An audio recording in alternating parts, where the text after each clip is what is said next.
ne Bible kanji basomere. Bible egamba era esomesa bulungi nnyo nti mubeere b'amazima era mwogere ng'amazima. Amazima gana abafula baki baddembe. Sirina muntu gwempayiriza. Abayimbi si bakyafu, tukimanyi. Tebawunya, tukimanyi. Abayimbi bagaana okupromotinga ennyimba zaabwe, tukimanyi. Ekyo tukimanyi. Kati nkubuulira ekyo nkitadde ebbali. Obubba omusanvu tobumanyi, tebuli mu kkanisa omusanvu. Mubirute yali musumba. Okay, basiba ni banya mugamba mutabali Katiba TV kasubira mu ddala bulungi nnyo. Gwe wenna atulaba yosinzidde kugamba bugambi anti nno kyokola kyamaanyi. Katiba TV tazabe kachumbali mu Butambala gegag naye nga tetunabatambula nnyo nkuzigirira ate essomero lye bayita Jolibo Junior and Daycare Primary School akugamba essomero lyamaanyi nnyo liri ku Nansove. Alina omwana wo ng'ali mu wansi tannatandika oyagala atandikire mu ssomero eddungi erinamu omusingi ogw'akabi Jolibo abo baweekwata ate nga Jesuson bagamba zigenda mu maaso ate ng'ebisale biri wansi nnyo musobola okuteesa director ateeseka naye ebino ebeera nga bitambula ddala bulungi nnyo. Kati ate gwe ng'oyagala tambula genda bweru nkuliyigirira abantu bamu bokka eba Hayes Recruitment Agency abo nno balina offer obudde buno era beekwateko nnyo gwayagala otambula obudde buno bakutwala mu nsi z'omanyi ezimalayo ez'omu Bwarabu naziri eri zi Canada za America zonna yonna gyoyagadde otambula nawe ayagala okukola ku document wo abeere nga atambula bulungi nnyo ebitambuliso byo bibeere nga bitambula ddala bulungi nnyo oyagala passport oyagala ID oyagala buli kimu kye weetaaga nga kikwatagana ku travel document beekwate Hayes Recruitment Agency enamba yaabwe wakyemmanga bakubireko obeebuuzeeko alaba oyagala tuwa ku office osobola otuukayoko ate n'olabira ddala nti abantu begamba bali legiti. Kati olunaku olwaleero muneegatteko atwanirize Uncle Mugi kati nno atunze muyita Bossman muvubuka muto nebeeba bavubuka abato abakozemu kasente kaabwe ku myaka emito. Omwana kakyombaali banna atwakoma okubeera naye nga tuli ku misango gya Airtel simanyi oba akasente baakakuwa ate nibakampani otamanya ne bajja kaleeta baagala tebaagala bituuse sooka obuze ku batulaba abatulaba n'abatuwuliriza omanyi waliwo abatuwuliriza obuwulirizi ati omugagga waffe kaye kaye tayinza tulaba ate yinza otulaba akola bwawuliriza akola bwawuliriza kaye wisdom akola mulimu owaye kaye nno munnaye ali ku level ndala kaye ali ku level ndala kaye y'omu Katonda abantu be yali yata n'ataggulula butagguluzi kaye kyekyamutwala wano eno yali mulaalo nga talina kibuzibu byonna ssente alina amayumba alina ente alina bamuyigganya nnyo omaye waliwo wootuuka nga tokyatunuulira ssente otunuulira obulamu ate nga yali mu gavumenti ate yali mu gavumenti ng'akuba gavumenti bwerabidde yabeeranga wassale buli kaseera. Kati kankubuulire waliwo ekintu kyokola nga nemba njagala kudifendinga sina bwe nkudifendinga okitegeera kaye yayagala nnyo Bobby ne Babi nga be bali ku status ye nga bw'atuuka okuboogerako akuvuma n'akusansabula bw'ati naye ate ekyasinga okutiisa kaye bambi kwali kufa kwa Ichuli. Omanyi that day nali ntinda nga mulinze ku Baba TV nga yali kiwaatule kati nziramu mukubira nga sinnamanya nakumanya nti Ichuli bamukubye kubanga bamukubirirawo ndowooza y'omu ku bantu be basooka okumanya nga Ichuli bamukubye ngenda okukubira kaye nga talina googera nga talina googera bamugamba nti ali mu kkaba naye nga ali mu ntiisa nga talina googera. Nze kenyini ne ngamba kaye omanyi weetaaga ofuna omusawo akuyambe mentally naye ogenda kugweddalu kaye yatuuka ekiseera nga ate omutwalako ate okuvuga hali yayo eri gye yalina ate ogenda okukola program za live era yagambako kafuko nabwa akafuko nkwegayiridde tosobola ku recordinga nga buli kimu akitya kakati ate bw'amala okukitya ate era abatwali tugenda mu kaseera akazigizigi Bobby jjukira awo yali waggulu nga tayogerwako kakati ate ng'ate ono y'omu ku bamutembeeta okulaba nti omusajja afuna success kati ate nga bali bamanyi nnyo kaye omaye waliwo okubanga okuba omuntu nga takumanyi naye gavumenti emanyi nnyo kaye ng'ate gamba owaffe ate yatukuba oyagala ki Mwe kyali kyangu ba full figure okubaza ku side yaabwe. Okitegeera kyali kyangu okuyita full figure. Ndi full figure jangu okubye nnyo naye jangu twogere. Kyali kyangu ba junior. Ndi junior tokuba kitaawo abadde eno jangu. Naye kyali kizibu nnyo okuyita Kaye. Soka Kaye yali alinamu akasente. Kaye yali eno. Nga mujja mugamba nti Kaye yali eno. Omanyi kyangu okwadoptinga omwana. Okitegeera kyangu nnyo okwadoptinga omwana n'omufuula mutabani wo. Naye tekiyinza okubeerera ekizibu okuzza mutabani wo. Eyazaawa. Kakati kye yali Kaye jjukira yali mutabani wa gavumenti. For all the time. Kakati ate amaze azaaye. Kati omwana oyo olinamu eliminatinga omugyewo oba osalewo abeerera eddala eyo. Omugambe ate nga tosobola kubanga abakuvuga bakuyita kukola ki abakuvumya ensi. Kubanga Kaye yali atuuse ekiseera nga ekisooka kya byonna information gwawa amuyinako bwiru. Nga mujja ddala mu bisenge. Kuba n'abalala bali boogera bwogezi. Tuba gavumenti ekutunuulira gwolooza lwaki omuntu asobola okuvayo n'akola vidiyo emu oba n'akola interview emu n'otaddemu mulaba. Nga balabye nti ono info gw'alina ddala. Ne bamuyita nga nkwegayiridde toddamu. Kwatako ku test kati Kaye nti Kaye information gye yali akuwa yali tagikuwa nti kubanga palapase.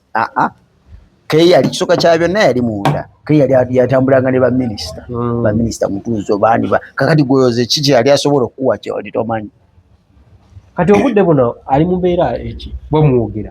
Kaye ne leero mbadde naye ku simu. Kaye ali bulungi nnyo. Kaye yeeyagala talina tabu. Waliwo ebintu bye byafulumye bannamawulire omanyi nammwe temwewummuza. Kaye kiringa bwenyinza okumiitinga ne tulya ne tunywa twekubyeyo ku kifaananyi. Kakati olw'okuba omusajja waffe baludde omulaba nti Kaye banaye n'ekyana Kaye wuuyo n'ekyana.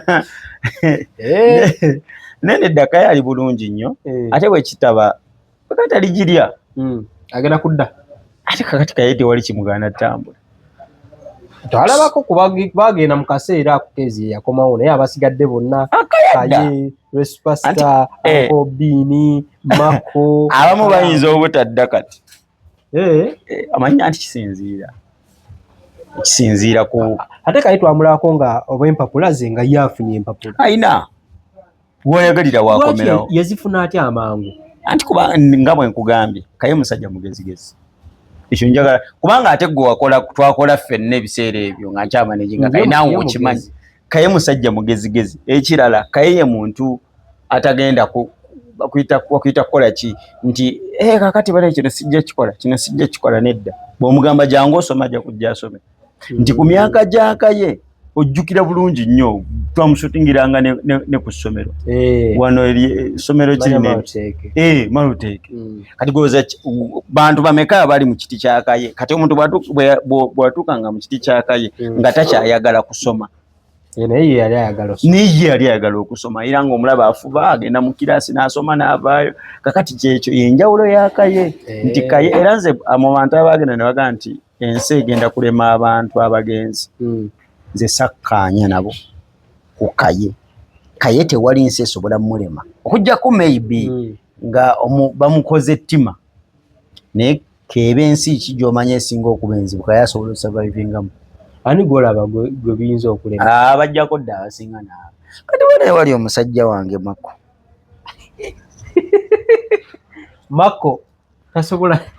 Mako nga ne ali Canada. Twali ekirungi twali wano ne Mako ng'omulaba musajja wange. Mako ng'abuza okulegenda simuwuliza. Anti kubanga kizibu. Mako ekisooka kya byonna alina okusooka akkaanye n'obulamu bweri obuzibu ennyo. Obadde wano ng'okuba ennansana omwana ne baderivalinga. Kakati wano wooli. Mako ensonga ezo zikwasanganya maanyi. Naawe Mako. Mako wange. Era nze kankuwulire olunaku lwe baba basiba kize tayinza kunyiigira. Mako kyaliwa kiringa oŋŋamba kiringa oga nti Kakalaamu. Kakalaamu atunyiigidde. Kakalaamu tasobola kunyiigira aba amanyi tuli mu kantu. Kati Mako oyo omulaba. Abantu be baasiba wano ebiseera bye bamusiba ye ne Keizi ne Kakalaamu. ne Kakalamu ne gundi ne Anko Isima ne Anko Isima waba atwalirako ne Wakoyo sijjo Wako naye yagenda bo bantu bena singa okweraliikira nga babatutte yali mako wange agamba imaka agenda kusula atya leero agenda weera waatya era ze mu bantu ze kambabuulira ayinza okumenya ayisira agamba ekijja kijja enkomyewo e Uganda yamako ensonga z'okwe era nsaba busabi bamwanguyize embeera eyo bamuwe empapula ateradde kubanga nti kakati obuzibu bw'e Canada ne wofunye Munnayuganda munno nga mukkaanyizza oba mukutya wewategeerera oba mukutya kwegamba ne Munnayuganda munno singa akuvaamu kiyinza okutabuka kitokota ate oyinza obutafuna ate ye yinza okuba enjawulo ku America nti mu America osobola okufunayo ekikazi ekikadde nga kyagala kiyamba n'osulasulako mu ntebe wiiki Musigundi bye yakola Kapale ekyo kiyinza okwanguyira America amanyi yeri open ekirala nti olw'okuba ina states ez'enjawulo kati buli state na nkola yaayo mu ndowooza z'abantu okitegeera naye Kapale yagamba goolo ssente oba kikadde anti azifunye namulako olinga alaga ku ssente Kacumbaali ssente sizakulaga nze nina omusajja waffe actually yava wano n'agenda ewa muzeeyi n'agamba muzeeyi kivulu kinsaze abantu bagenda kunsekerera muzeeyi n'amugirayo bandu z'essente musajjawo ate gago wasinga omukuba ekivulu kyamusaze nekimukuba omuggo kataafe yagenda omusajja yamugamba abasajja bajja si muzeeyi Kaguta mbadde sitidde Laneke talaba ku muzeeyi Kaguta n'amulaba ofa bannaye mbadde n'afunye kifaananyi naye bane tuyinza okufa era mbadde nsaba lwakuba nti Laneke tamanyi kuyo Laneke singa yalaba dda president n'afuna ekifaananyi naye naye Laneke tava Makindye president tewayinza kuyita ng'obeera Makindye Makindye aba akolayo ki Laneke tava Makindye ng'akola tomulaba Makindye mu studio Laneke Brand Beat Symposium obulamu bwonna baibera Laneke ndozi sawa nasenguka n'alya agenda senguka nkubuulira kubanga Laneke obulamu bwe bwonna bulaningira Makindye ekisooka kya byonna Laneke yayize betting Bible tebigaana nkugambye nze neewuunya omulokola betting era simanyi abasumba baneke bagenda kwogera akapapula aseregera ku mani Laneke yayize betting muganda wange kino nkikubuulira omanyi saagala njogere byansima ate Laneke tonzigira nja kukuwa kankulage Laneke yayize betting asiba obulogoyi oba bugundu olaba eyo si status ya Laneke uyo president Laneke ogiraba omuyindi ngenda muzimbamu ennyumba okitegeera ate bw'ava betting bino tabivaamu omumanyi naye si bye bitututteyo omulaba yamukubye emitwalo zino yazikuba ezo yazikubye miliyoni 85 ekiraba yazikubye olaba sokoleke zino sente mmeka nazagira emitwalo 85 emitwalo 85 Laneke nakwa miliyoni 85 oyinza okufa gwe naawe kwana kakadde kamu mu emitwalo 9 ekiraba ziizo miliyoni 2 mu emitwalo 84 gwe aho ateekako ziyo miliyoni emu Laneke asiba miliyoni 2 kitundu kuno yateekako miliyoni ng'ali emu 3 naye kati gwe kwamanga pala nga bazikubye nziizo okwo yassaako emu 3 ng'ali emu 45 mu emitwalo 6 bannaye ziizo yateekako emu kitundu nafuna 2 mu mutwalo kati eyamuyigiriza kati kambabuulire omuntu yenna alaba ku Laneke agenda kufa pressure anti bajjamu kuba akakaddeke si ye munene obunene buleke Laneke ng'agenda nkubira nga amalira kutwalako ku lanchi Mugamba kinanchi zange ozimanyi siva ntinda. Mugamba ntwala nende siva ntinda. Ngajja nga tugenda ku restaurant awo saa kogera. Anyway kakalamero kali awo. Nga tutuula. Tuba tutudde Aneke nga AI emuwa notification. Ku mupiira gwe wabuuzizza guyinza kuba bwe guti ne bwe guti. Ngenda Aneke yeeyira mata. Ngena Aneke kinga weeyira mata. Kumbe message gye bakoze eki yamuweereza. Ne uzara Aneke kati yeeyiridde. Ngena Aneke weeyiridde amata. Nira Aneke atandise okutuyana. Konze kiki? Ngamba manyi kansibe. Butimu buli eyo mu kyalo oba kya America tabumanyi na bomanya. Aneke kati okusiba akubuza ne AI kyase ne yinza kuba okusinzira ku ssaka engeri gyazannyamu ase ne yinza okuba maaniyo.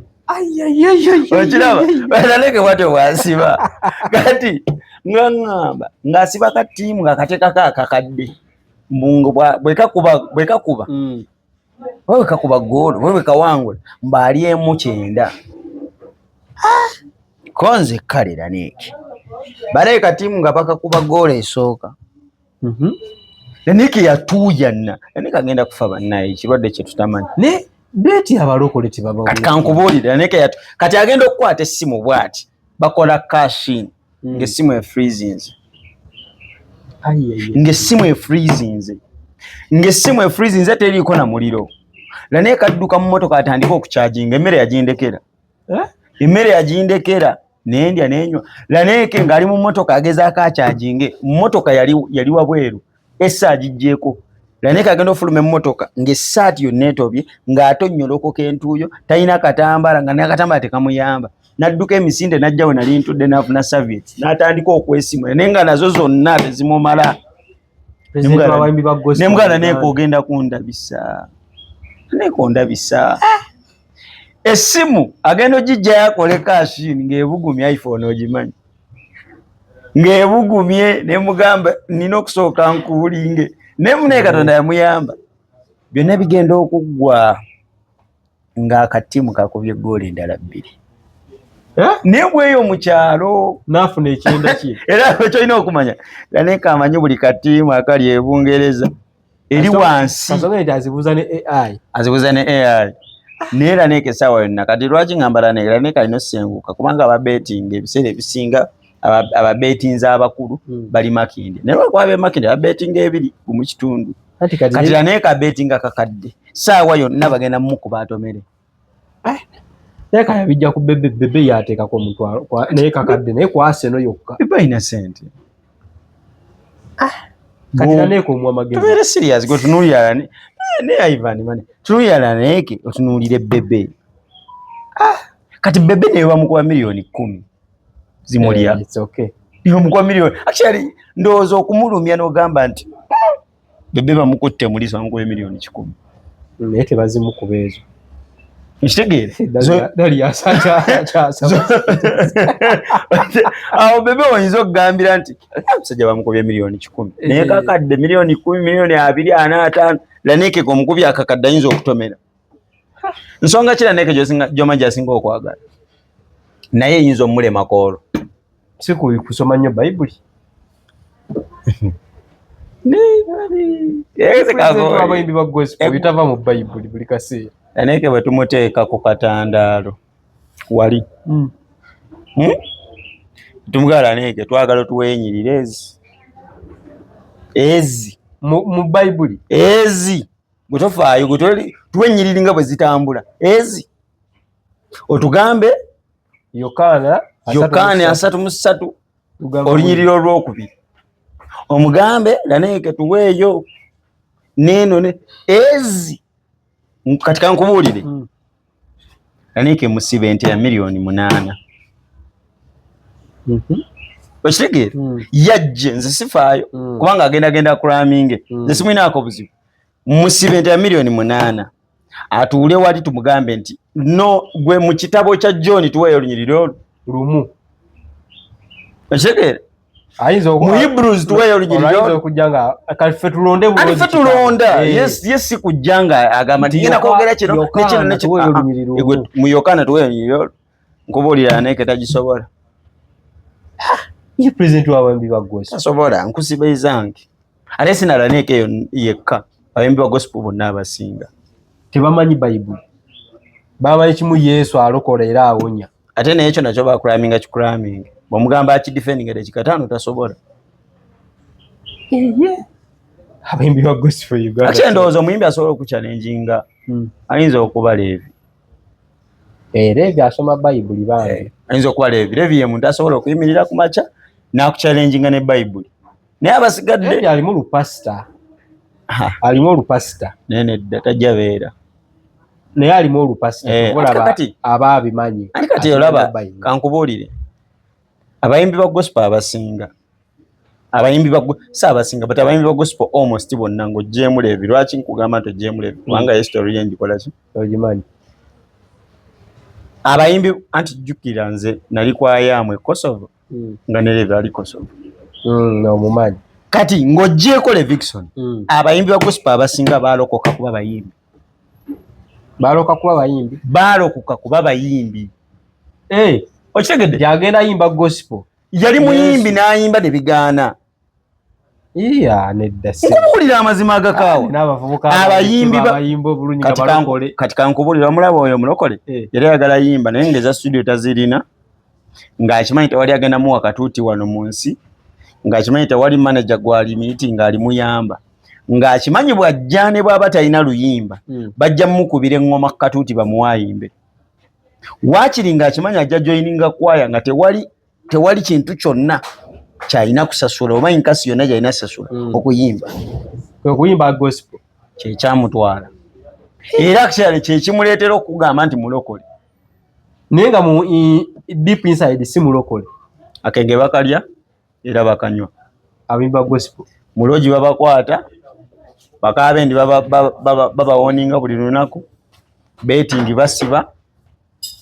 ate president waabwe olaba asiba betting gwe kyonna ky'omanya abasinga kye batakola abimba gospel bakikola bulungi nnyo nze kankubule nze mbadde ne Levi mu comedy store naye bannange oli omwana Katonda simanyi ng'alina chansi zonna ezeeyonoona okitegeera naye Levi ne ku mwende ogw'ekiro ga Mukama alokola awonya naye abasigadde kasaziwera 5 kudda waggulu muganda wange obeera ku levels ebiseera ebyo nga nkyali ku levels nga nkyakola awo oba oli awo ng'omuyimbi wa gospels n'akacupa k'amazzi kakugeze kakutande obe ng'olya chips zikutuge okakwate onywemu kubanga chips zikutuze ojaffa mugabe mba ku mazzi ate omusaba chips ezaali zikutuzeeko gwe ng'olya emmere okwata bukwasi ekiryawo tosaba gwe kino ekiryawo okwata bukwasi kati gwe kageze kakutande ng'otudde n'omuyimbi wa gospel omuwa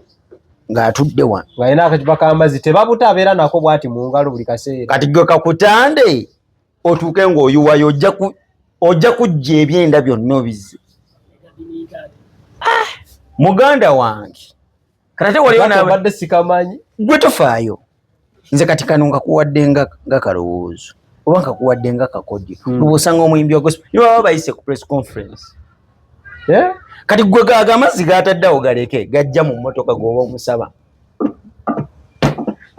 gwe gajja mu mmotoka mugambe muganda wange bampe ku mazzi ojaffa kiki ekitabula music industry ya Uganda naddala eya gospel biri ebintu eya gospel ate ene eyaffe bingi toyinza obita bigonjoola eya gospel biri ebintu bina byokka bwe biti mbikumenyere obutamanya ignorance abayimbi ba gospel tebamanyi gwe kwata abayimbi ba gospel bataano bateeke mu group bagambe mbayise kubanyonnyola ku streams nene ne ku video tebabeera gwe dedde gwe bagambe ebyokuplay tebabiri nanti Mukama awulunya nkugambye ignorance Yesu awonya nkugambye ekizibu ekisooka bakita batya obutamanya ate kati ate bonna ekirungi abasinga nkoze nabo obamanyi obutamanya bwe busooka ekyokubiri foolish entitlement. Ako sikalende tebanyiga. Tekubanga ge mazima. Bo balowooza balina entitlement egamba nti ffe balina tuwagira ng'ani mukoze eki. Balinga basumba betwalanga basumba. You're supposed to support us ng'ani. Ng'omuyimbi waweereza Mukama. Anti kakati olina kukola binsikiriza nze okuwagira bro. Bo baagala buli kimu kya Katonda Yesu. Okitegeera entitlement gye nkugamba yeriwa nti ffe mulina tukuba ku NBS teeka. Bwe Kacumbaali olina kuzannya luyimba lwange kubanga lwa ddiini.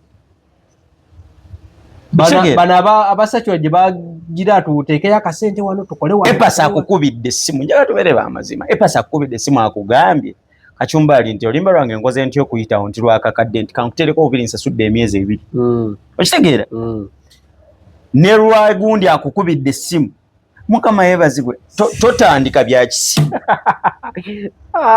Bamanya akantu ako Mukama yeebazibwe. Okitegeera totandika bya kisimu. Izokka yeebazibwe sinnagaana naye yeebazibwe nga ompadde ki. Nandiro lirojja mugamba Katatika nze nali ndowooza nti abayimbi abatandika be bakirina bonna bayina bonna. Ano yo mulevu ateeka ate kugambye nakugambye nti bwe manjogera ku bayimbi ba gospel Levi Mujjemu. Levi Mujjemu ne Pastor Bugembe tumujjemu. Oyo simanyi. Sikira wulereza gwe simanyi. Oyo ye yategeera business ya music ajja. Bugembe baba yakocheza ngomu. Nedda nkugamba ekituufu Pastor Bugembe yategeera music industry bwetambula ne gospel bwatambula. Naye nga abayimbi era buli luyimba lwata bubeerako budget. Sinnagaana naye budget aba gospel agibawa. Oba nabo abalinako entitlement gye ngamba. Agibawa lwakuba ne ba presenter aba gospel beetwala okubeera nti nno be bakabona abatuukiridde Katonda. Si n'ekyo tewali presenter wa gospel Ivan tewali presenter wa gospel ali worth akakadde k'essente. Otegeeza ki? Nga presenter nga wa gospel bali wansi nnyo bwe batyo tebalina muwendo. Kati nze kankubuulire mu gospel omuntu gwe nsobola okusanga nga presenter nemuwa ssente ye Weziri naye mbuulira Weziri waawuliriza ye Weziri naye ngenda kuddamu lwaki Weziri sizimuweera nga presenter. Omubuzi wanga mukulembeze Weziri atula mu biti bingi mu gospel nti Weziri ekisoka kya byonna ayina tewali bana nkiddamu mu lulimi olulungi lwotegeera kati kale akakadde tukaleke tewali ng'oggyeko Weziri wali nagambye mu bayimbi Jakani Laneeke ne Pastor Bugembe nagambye Levi naye gwe okuba enkoko gye bakuwadde egenda kutuga butuzi egenda kutuga ng'oggyeko Levi ne Pastor gwe woba wina gwogasseeko mugatteko nze njogedde kale musumba Bugembe tumuleke ye musumba muyimbi ate okyokubera omusumba kimuggyako obuyimbi kale idizoke mu bayimbi ba gospel ng'oggyeko Levi abasigadde nakugambye kati mu bapresenta ba gospel Jakani King Weziri kati abasigadde n'etaano mingi. Leka naawe bakakanya waliwo ono gundi ani olaba nawe onoonya munoonya nedda waliwo gwe nedda nkubuze bapresenta b'ensoba ng'ambe nina abasajja bange ab'amaanyi sinnagaana ng'ani akuwamenya gaabwe gava mu mutwe webale nnyo ekyo kikumala okkuta ekyo Kacumbaali ekyo kyokka kikumala okugamba nti sibaaki kubanga nze bw'ombuuza nti mbuulira ba presenter nja kukutandikira oyinza n'okumala eddakiika abiri bogereko aba gospel nkubuulire ani nze nina gwe olaba kulemye omunamawulire nze mbajjewa abasajja bange gye bali kankubuulire ab'amaanyi kankubuulire nze na promoting gospel music nze na signinga abayimbi ba gospel ne mala nakoma temuli sente kankubulire ogenda tunda byonna bigwewo bakusibe bakuziike nga tolina yadde 10 ate nga nkubulire amazima akatonda mu kisoka kya byonna kankubulire music wa gospel muzibu wa promoting okujjako ng'otegedde nga Levi Akyene Bugembe yategeera mu promotion ya music we ekisoka abayimbi ba gospel bo balaba balina radio ziwulizibwa abantu banabana bana radio za wasajja ozikubye katika nkubulire nabo bennyini banyi radio tebaziwuliriza ne bennyini ziwulirizibwa abantu ba church tebaziwuliriza ne ba church tebaziwuliriza nze kankubulire David Lutalo lwanaabayo n'ekivu gwe nkusaba okwata omuzindaalo oyimirire katuuti ogambe nti mukama yeebazibwa ojja wulira ekibiina bonna balokole kituufu genda ewa Shiba ng'ategese bonna balokole genda ewa Kamiri ng'ategese bonna balokole kati genda ewa Laneke ng'ategese ewa Laneke bonna era balokolera ati ng'ojja Kachumba ojja kukakasa nekyobawa ojja tunuulira ennamba okitegeera ojja tunuulira ennamba ebadde ewa Shiba ewogganya aleluya okitegeera otunuulire ne joine ewa Laneke Titus kutiisa otunuulire ne joine ewa Titus okitegeera kakati eyo entitlement abayimbi ba gospel oyagala gamba nti nno abalokole tebawogera bayimbi baabwe bawagira batali baabwe anti kubanga kati kankubuulire bannange omanyi obuzibu obuliwo wali okutegeera industry n'okubeera mu industry ekitegeera kakati abayimbi ba gospel bali bubeezi mu industry tebagitegeera bakyemeza bwemeza mu industry naye tebategeera industry tewali muyimbi wa gospel gwenyinza kwegomba kuweekubya naye ekifaananyi nedda ate awo okisusiza nakugambye nga Levi omukoze eki Levi nswana n'omusaba selfie kale kabatukube akafaananyi sisaba nze naye Levi tewali muyimbi wa gospel gwegomba ng'oggyeko la Vixen tewali ate okwegomba okitadde ku level ndala nze sirina gwe neegomba personally naye nkugambye tewali muyimbi wa gospel gw'oyinza kusanga n'ogamba nsanze star wange leka naawe omanyi lwaki kati kankubulire osanga Le Vixen bw'omusanga ojja mumusanga ekisooka kya byonna ng'ayambadde essaawa okitegeera ngeri 50,000 kakadde 45 plus okitegeera Yesu amukoledde bw'onoosanga Le Vixen ojja musanga essaati ye etukula ng'empale ye etukula in case tekibanga nawo naye in case ng'akutamye n'olaba line ya box ojja giraba nga etukula sinakindi nga njeru ojja musanga akaviiri katukula ng'ekirivu kisaze ajja fuluma emmotoka ajja fuluma emmotoka ogitunuulire ogambe okitegeera sanga omuyimba gospel omulala President Laneke abasimaati Laneke naye abikola omugati gujja kukutuga nedda Laneke si muyimbi wa gospel muki Laneke Laneke si muyimbi wa gospel gwe yayimba kwani Laneke agezaako akayimba nkakuyimbiremu si muyimbi wa gospel Laneke kino kankigambe Laneke katokamanyi kugerageranye kwaniye oyina YouTube toka kuwa copyright nedda oyina YouTube nina kyenjagala okukulaga njirina oyina YouTube ya Laneke eriko ki President Laneke ayina video mmeka onani eyo si eyo tofaayo onani Laneke President Laneke ne bongerako ki topic ayina ki yine tofaayo neno tugisome eyo si eyo neno tugisome kubanga ene registered yiye n'amala nagulawo endala njagala kukulaga n'amala nagulawo ki endala ne ayina abantu bameka kale tugende kujoyagala yino Laneke President Laneke okitegeera 256 ayina ki video meka ayina video 13 basubscriber bameka 1.41 nkuddemu eno video yabanga ki bagita nyongera yabanga ki emyezi 3 erina abantu bameka egenda muwanuke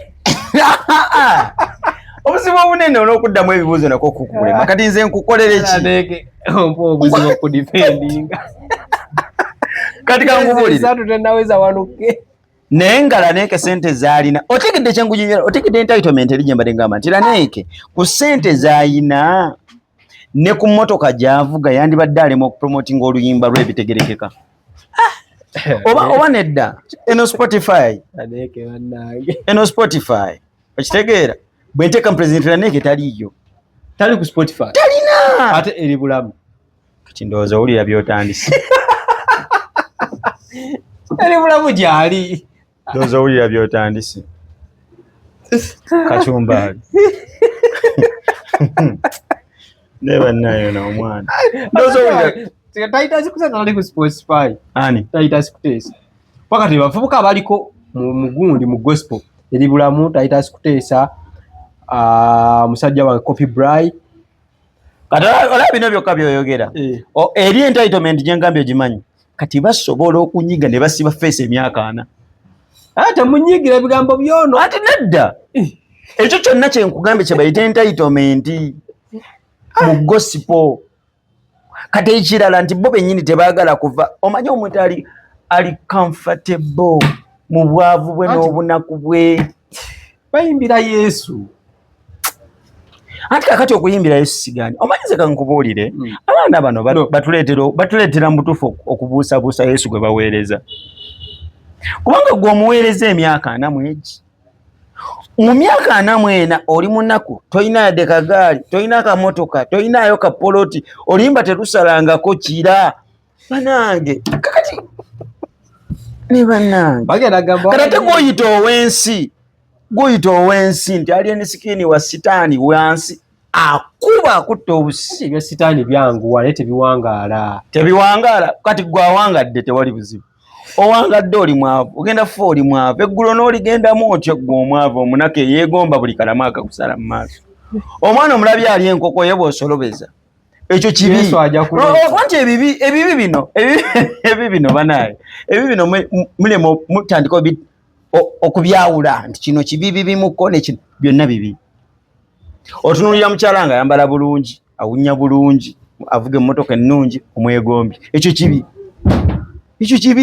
naye singa obeera nga bya sitaani yayimba n'agamba ayambala gundi yo kwata ekisimu ekiringa ettaffaali tewali mwavu agenda mu ggulu tewali mwavu agenda mu ggulu Kacumbaali nkiddamu wano ng'otegeera bulungi tewali mwavu nali mbaddeko omwavu tewali mwavu agenda mu ggulu ng'oli munaku anti obwavu buno kasoobeera nga Yesu tewali mwavu kati kino kankikubuulire era okitegeere bulungi tewali mwavu aliraba ggulu era temuliina era bw'afa nga mwavu mbadde nsaba tumugambe bulungi nnyo agenda mu ggeena era tumusiibule tewali mwavu agenda mu ggulu Kacumbaali gw'omanyi ebizibu by'omwavu osula weeraliikiridde weekweka landiroodi ow'ekikomanda akubanja owa sukaali akubanja tosobola kulya tosobola kunywa olimba ono bw'olimba oli kubanga sente zonna zoyinza okufuna ziba za bulimba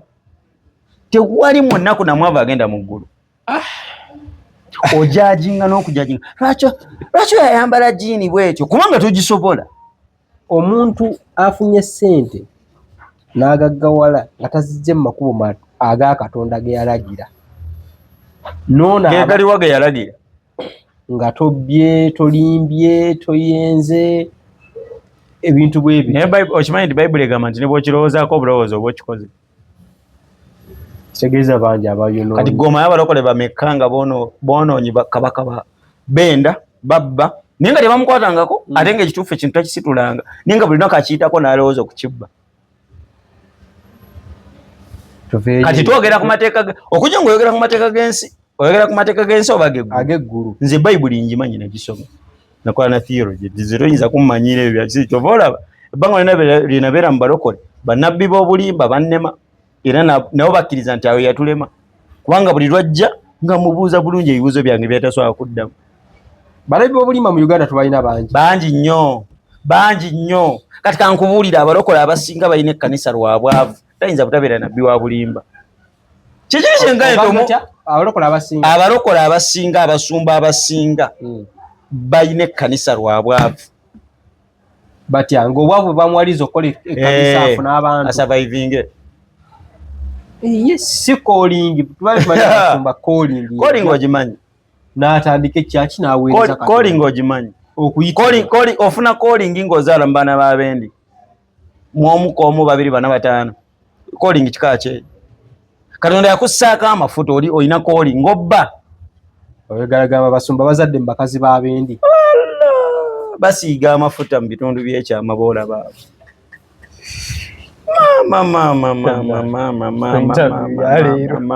Noge mazima basi ate kacumbaali omanyi waliwo bannamawulire abamu be nandisanze nga boogera ne mbaleka okitegeera naye obuzibu obunene obuliwo nti kacumbaali ate gwe wali mubalokole obamanyi gwe nali nkolera musajja wa Katonda naye bye yakukola nabyo mbyogere wano oba gy'otayagala ndage. Kati nze kankubuulire abasumba be tuyinza okugamba nti basumba batono nnyo e Uganda. Abasumba bagerogera mu ggulu simanyi oba naagenda naye batono abali ku kituufu nti musumba batono nze bemmanyiko bayinza obutawera na babiri abatuufu. Abalala bwavu na bunaku anoonya survival. Tetwogera ku bannabbi ba bulimba naye ggwe abatuufu b'obulimba babiri. Nabbi w'obulimba yaani? No ku batuufu tofaayo linda kungenda bakuwa nabbi w'obulimba yaani? I think yo yakola Katonda byalagira naye nabikola opposite. Kakati abasinga we bakola bamubanja renti ya muli bubi najja n'agamba ramokoshete kamapa hure mokotaya nabapapa. Gwe n'otandika Jesus Yesu Mukama nyamba emitwalo 5 gye nnina Mukama gikubiseemu giwere 10 ramokot yali katuuti huriya namoshokote kanamapa n'agamba Mukama ngambye waliwo alina emitwalo 5 agenda ku blessing omwezi guno n'ogamba Mukama awulidde ssaala zange ayi Mukama Katonda nsaba sente zino Mukama nyamba nive mu kizibu kino edduuka lyange litambule Mukama leka omulimu gwange guteebwe. Ye wali n'ayongeramu essaara ribokote shekete namana agamba ramokoteya leeta emitwalo 5 mu linnya lya Yesu. Waliwo kye twagala okuzimba tulina okusiggukulula jangu nkusabire wiiki eno Mukama bizinesi agite. Omwana n'agamba obudde Katonda ayogera nange kubanga ffenna okimanyi bulungi nnyo nti Ivan ffenna ekitukeeza ku makya ekitufulumya enju yaffe tunoonya sente. Kakati kyangu nnyo very easy to anyone kyangu nnyo ku mulokole n'abasumba okumanipulatinga abantu bano kubanga ebintu bye biri ebintu bina. Kati kankubira ebintu ebirunning obulamu bwaffe mu nsi muno biri ebintu bina. One money sente kubanga ze zitukeeza zezitambuza na buli kimu. 2 family either wasiza oba tolina wasa family mwovu oyagala eterero oyagala taata wabeere bulungi oyagala mama wabeere bulungi oyagala okitegeera bw'oba wasiza family yo oyagala mukyala wabeere bulungi niwe oba tolina wasa oyagala owase kubanga you need a family okitegeera.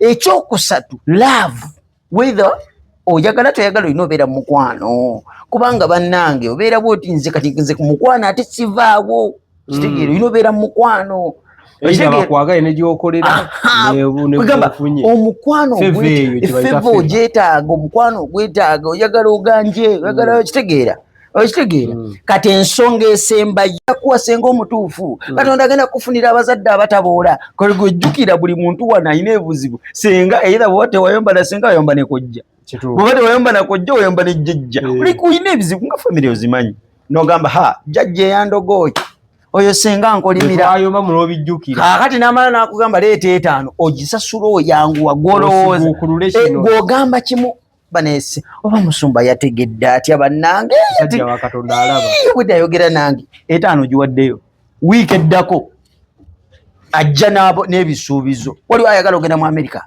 waliwo ayagala okuwasa waliwo ayagala Canada ekulinze amawanga gakulinze ramamamama ne basaakaaza obulago n'odduka n'osasula kubanga ffenna bannange twagala tubeere bulungi twetaaga future entangaavu okitegeere twetaaga future entangaavu kati abadde ku future olutagululamu katono bwati ngo agamba nsi nkulaba oyagala ggula ettaka naye waliwo ekiri kutte okitegeera n'ojja emisinde ogamba ettaka lyange kanditaggulule okitegeera odduka otaggulula ettaka okitegeera kati abasumba bo kyekyo kati n'amaliriza n'ensonga emu baakuloga olina ekirwadde olwala sirimu olwadde kansa obulamu osula weegire tebitegeera kakati naawe oli awo musajja wattu oba oli awo kubanga ffenna tuba n'entandikwa ffenna tekamba bulire bannayuganda tulina kye tukola mu bukyamu buli muntu yenna tulina kye tukola mu bukyamu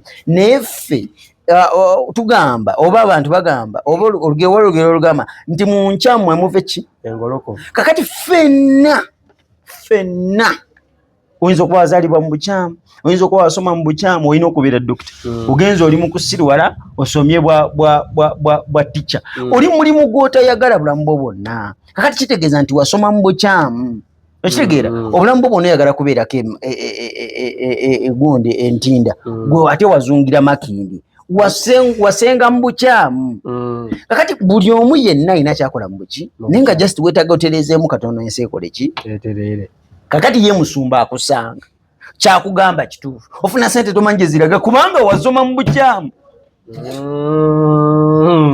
okola sente zikuyita mu ngalo baayigaako jangu okusabira ebikolimiro ebyokabalabalamu omwezi gwakusasula luli guwedde okaa lwinafuna akakadde ne bankubira natwala ebita kakati ye musumba azanyira ku bwongo bwo kyova olaba abasumba tebaagala abantu basoma baagala nnyo abalya bwe batyo anti kubanga eyasoma ategeera kinzira kwa publications togenda kummanyira bya kisiru nze kankubulire nze naye kati kankubulire wabya bantu kuva ku nze sikyasomesa naye nasomesanga abantu business naye bw'ojja n'oŋŋamba nti oli musumba ngoze kusoma business nkyusa topic paka ng'ovudde mu kiraasi yange lwaki anti nina class eza Okutobani Center kati nasomesanga abantu how era nze bannange buli musumba eyalimu ebiseera ebyo nsobola nobba kumenyerwa kwa sinza naye buli musumba eyali mu kiraasi yange ebiseera ebyo paka kati mugagga kubanga yakitegeera mu mbeera endala n'agenda n'akikola mu mbeera ey'ekkanisa n'obuweereza n'afuna sente kuzanyira abantu ku mutwe okitegeera n'eki kye nali nsomesa topika eyo era ngisomesa nnyo kale nsomesa nnyo abantu abalina bizinensi abagagga naye bw'ojja ng'oli musumba sigikusomesa topiki ki eyo dali atalina sente topiki bagiyita how you manipulate to multiply simanyi ngeri gyensobola aginnyonnyola mu Luganda obuzaabuza otya oba ofeekinga otya okugattako oba okubisaamu how you manipulate to multiply keeba ente keeba embuzi olina ogimanipulatinga y'okkuwa amagi amalungi keeba business olina okumanipulatinga bizinensi eno okuzaala amagoba n'okuzaala mu bizinensi endala nyingi kakati bba abasumba bwe bajjanga mu kiraasi laga nadda mu kibiina n'alyoka manipulatingira abali kati waliwo oli yagenda n'amanipulatinga ekibiina ekiramba nakijjamu eka 10 atya ijja balulala naye kati n'oyo musumba naye n'ekkanisa obadde okyagamba abasumba gwe b'omanyi abali ku alaali babiri basumba abatuufu abali ku alaali nze sigenda kugamba nti musumba gude oba musumba gude naye nze ngenda kukuwa ebyokulabirako gw'otunuulye musumba omanye nti kituufu ono ali ku alaali oba tali ku alaali omusumba asooka ye musumba nga mugagga nnyo oyo aba ku alaali nkujjira ye musumba nga mugagga nnyo ng'atandise ekkanisa ejjo n'agitandika olwedde nga mugagga oyo aba ku alaali omusumba owookubiri ye musumba omwava ennyo nga musabira mu ddiiro lye naye aba ku alaali akyali ku alaali oli omugagga ennyo kati enjawulo yino oli omugagga ennyo ayinza obutakyuka kubeera mufere olwedde mugagga tabasondeseza na sente gula ttaka aliguze ebiro nga aliguze nomujje tusabe ne omutawaayo kimu kya 10 kiweebwayo alyokke noono asabira mu ddiiro lye kubanga asabira mu ddiiro lye amazima ajja bagamba tusiibe nga ddala kituufu awulira musiibe musabe mukutule ebiteega n'emizimu kijja bba kituufu naye oli naye ate ekyenjawulo kiri kimu nti ate ono omunaku ennyo tagenda beera kwa Lali forever. Kasazijjamu ajakyuka. Kati kankubulire. Gwali okimanyi nti ekisiyaga mu Uganda kyasookera mu kanisa.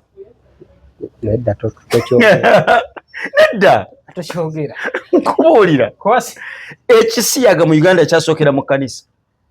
Omanyi lwaki? Lwaki? Kuba baali banako. Oli aleese ssente. Era nze lwako bano abaana ba betting tebali serious. Gwe bw'oba ng'olina betting company oba ng'oyagala kukola ssente bano ba super life akina biki tebali serious. Gwe jangu ng'ogaba omutwalo ogwa $1 mu kkanisa ba client abasooka obalina. Abo mu kanisa oyagalagala nno baba nako. Yekyamuti eri business bale nkunnyonnyola entyo ntegeere. Nange bwe sibitegeera nga bw'okatiwuliriza nedda gwe genda mu kkanisa olina obubba 7 bw'ogenda okusanga mu church. Bano abantu b'eŋŋamba bakiraba 7 ak'okuzimba, aka love offering, aka tithe, aka offering, aka media. Tugenda ku radio, tugenda ku TV, tugenda sasula musolo gwa radio, tugenda sasula TV obubbu 5. Ak'omukaaga ka musumba. Musumba tumugulira amafuta. Kati ak'omusanvu kaaba mulekwa. Ekiweebwayo tuba twalya kalamoja, buwunga. Bobbo mmeka? 7. Bonna bwe nkubalidde babumanyi bano, bamanyi n'obusonda. Muba mbukuddiremu obutegeere. Bulamu n'ogera ng'oteekamu 10,000. Kati kankubulye nebwo kati kankubulye.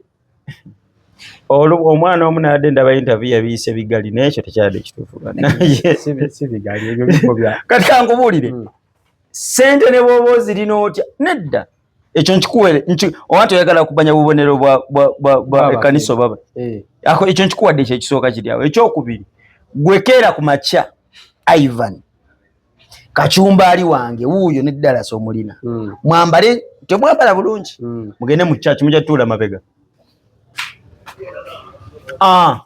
Womanyira chachi z'abafeeri. Mugenda tuula mabega ku ntebe ezisembayo wa. Kati ku Sunday ddako mukeere nnyo nga service tenatandika mutule mu ntebe z'omu maaso. Musumba wano watera okutuula. Gwe tuula wano awaddako. Bajja kusitulawo. Bajja kusitulawo. Ivan kusiba sente. Anti bakadde b'ekkanisa. Tofaayo bajja kola ki? Bajja kusitulawo. Kati bwe munaamaliriza. Ekirungi mvuga BMW convertible. Tusobola n'okufuna emmotoka ennungi ennyo. Kati ku Sunday n'ebeddako mujje. Tugende wa Tricky Trends mwambale bulungi. Suuti ziri enzibu. Bafunire ba bodyguard aba 3. Tufune breakfast ne batateekamu kintu kyonna. Naye bagisibeko bulungi. Tule mu Range Rover. Mwekubakawo epasa ina perfume ennungi. Mwekubakawo kali akalaekana. Mugende mpakinge nga service eri wakati. Mujje n'abasirikale nga badduka mpakinge. Ankubuulira musumba genda setuka mu ntebe y'emutuulaawo. Mu ntebe ya musumba mwenyewe tiyo. Musumba agenda kuva mu ntebe y'emutuulaawo. Era mbabuulira bajja bbawo akazindaalo mubuuze ku bantu.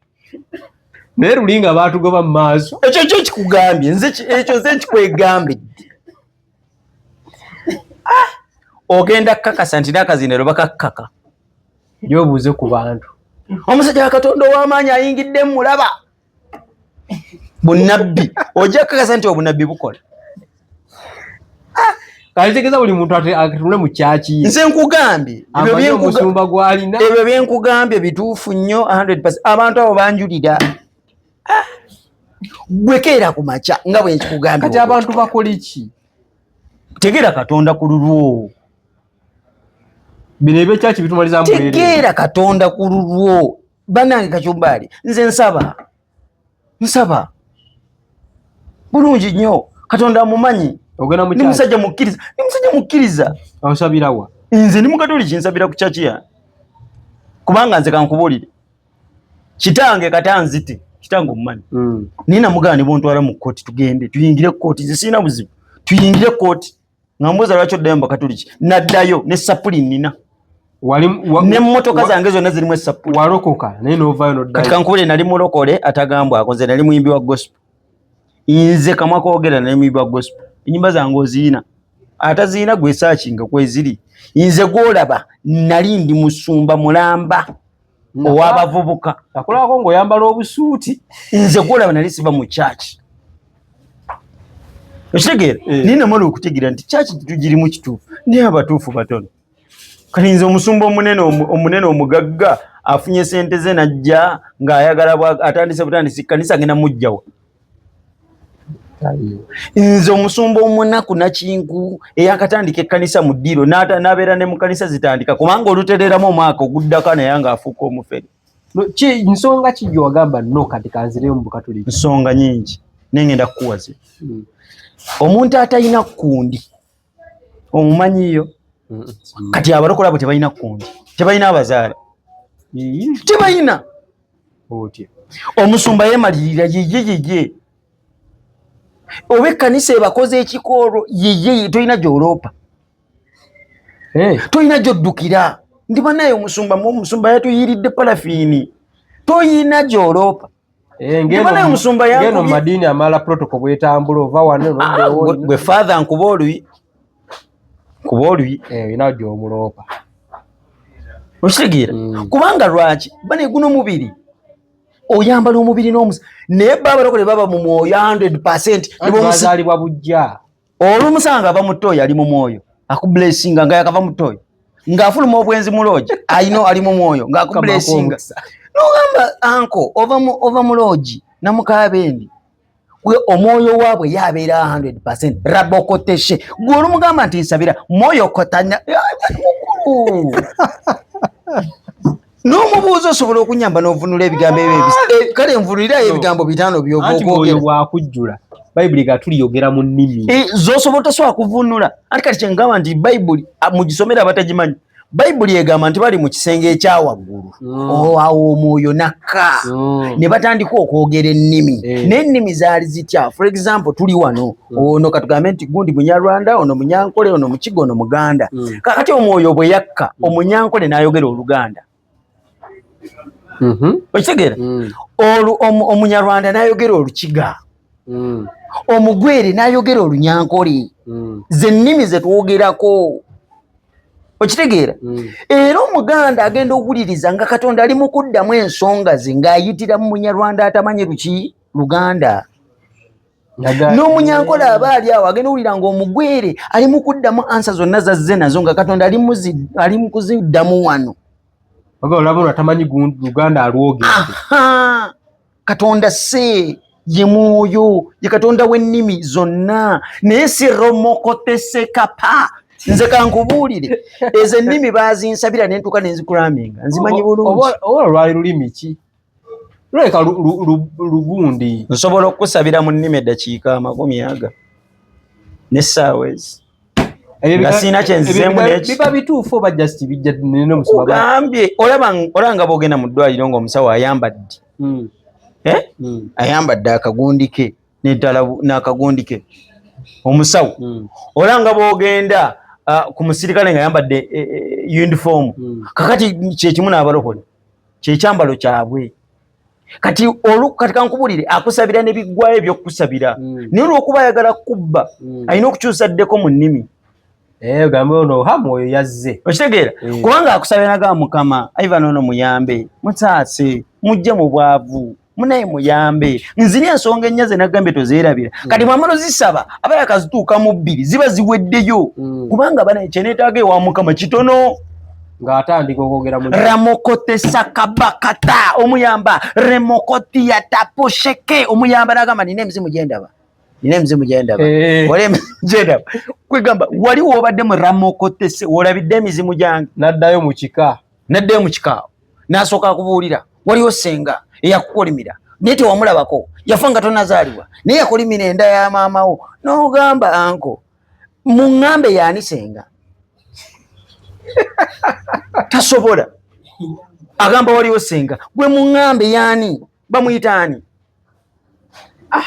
yali asulawa kuba kati abantu abasinga bwe bafuna ebizibu baddukira mu kyaki teri buyambi katonda yalina teri buyambi kale nze kankubulire banemusomesa abaana ate mbegayiridde abaana abakola psychology naddayo naye abaana abakola psychology Makerere mbadde nsabwe tufuluma tuti bannange tusooke tukoleko balokole bwereere sente Katonda jattuwa kubanga psychologically balwadde. Waliwo bali eri nga ye omusumba ye taata buli kimu nga n'omusajja entitlement ey'ekisiru gye nagambye n'omusajja waka bwamugamba nti nno sooka ofumbire ekyayi ng'omusumba yamugaye mukeere wane nasooka amusumba ssaawa ezo ng'olayika osaaga n'okusaaga musumba yamugamba n'omugaa nti bawo muweekolere oba tomuwa kati abo buba bulwadde nabo ati kyekugamba nti balwadde mentale balwadde bannange beetaaga buyambi era nze kankubuulire ekintu kino okitegeere bulungi nina kyenjagala okukulaga wano omanyi okyogedde naye okyogedde bwogezi nze omusajja yankubira essimu nansindikira message naŋŋamba Bossman ngenda kufa ne mubuuza lwaki nanyinyonnyola naŋŋamba yawasa mukyala we naye mukyala we message zange zonna sikyazirina muno naye mukyala we gwe yawasa byamuyisizza mutabirabanga yamuwasa nga bakkanya bulungi nnyo nga ate simulokole nga bonna bakatoliki n'amuwasa bwe yamutuusa ewaka aba ali awo omukazi n'afuna mikwano gye manyi abakazi bange okufuna emikwano n'afuna mukwano gwe namugamba tugende biki waliwo kanisa eyo n'amutwala ku church omukazi yakyuka mpola omusajja ali mu kunoonya visa agende Canada n'abaana be omukazi amusobedde entebe yazitwala ewa musumba essuuka yazitwala ewa musumba bulangiti yazitwala ewa musumba emmotoka bawe gye yamugulira musumba yagivuga pasita yavuga emmotoka bawe gye yamugulira alabika Katonda yamulabika omukazi tafumba waka ku lwokusatu uliriza ku lwokusatu abeera nze neebuuza Katonda wamwoyo atabakkiriza kukola banange Katonda kikaaki ku Mande babeera mu lankyawa olwokubiri lwa practice ne lankyawa olwokusatu lwa Bible Saturday olwokuna lwa kutegekera overnight olwokutaano overnight olwomukaaga kukola practice ku Sunday service 4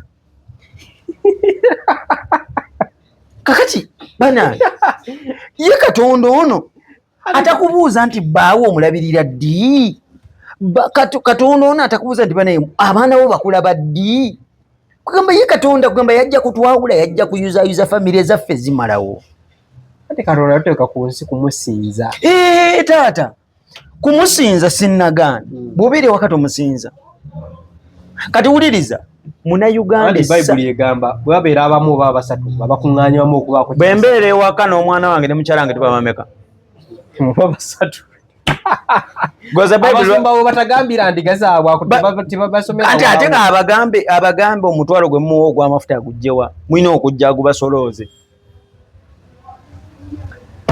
basebo ne bannyabo mulina okugukuŋŋaanya guli agusolooze okitegeera so nga tumaliriza bubaka kiwosibira abalokole abatali mu kiti kya buweereza nti basumba baki naye endiga banange banaye wali ekintu kyolaba tebalina kikugamba mulina obubba 7 mu kkanisa mubeerawo buli lwa Sande okay di kale di akamu lwe mwatugamba nti bannaye tusonze emyaka 10 naye kano kokajjudde tukajjeewo anti buli lunaku bano ebyetaago kirabika buli wiiki eba n'ebyetaago twatandika okusonda okuzimba tuzimbye myaka 4 gwe era mubutuufu era nga tolaba era nga tutegeera igwe yatandika okuzimba emyaka 4 okyazimba akabboko tekavaawo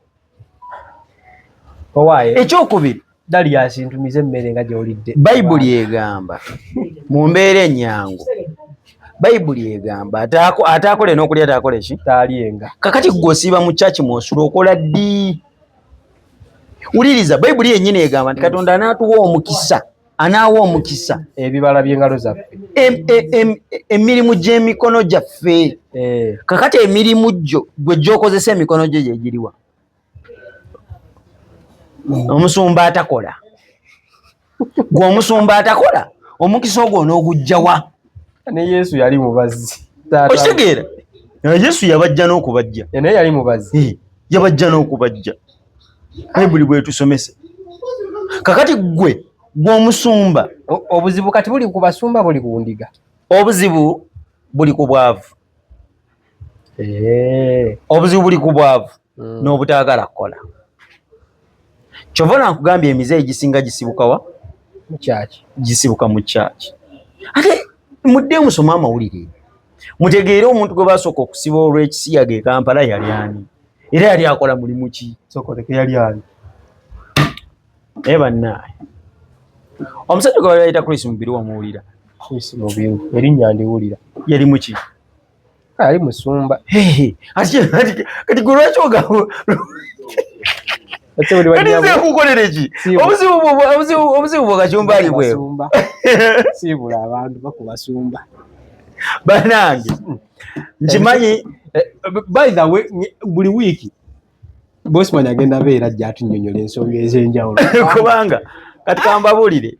Leero abayimbi bange aba gospel, abasumba, simanyi kyobakoze. Nedda. Naye bonna ebyo n'ebyogeddwa byono si ya program. Byange ne Bayibuli kanji basomere. Bayibuli egamba era esomesa bulungi nnyo nti mubeere b'amazima era mwogerenga amazima. Amazima gana abafuula baaki? Baddembe. Sirina muntu gwempayiriza. Abayimbi si bakyafu. Tukimanyi. Tebawunya. Tukimanyi. Abayimbi bagaana okupromotinga ennyimba zaabwe. Tukimanyi. Ekyo tukimanyi. Kati nkubuulira ekyo nkitadde ebbali. Obubba omusanvu tobumanyi. Tobumanyi. Tebuliimu mu kkanisa omusanvu.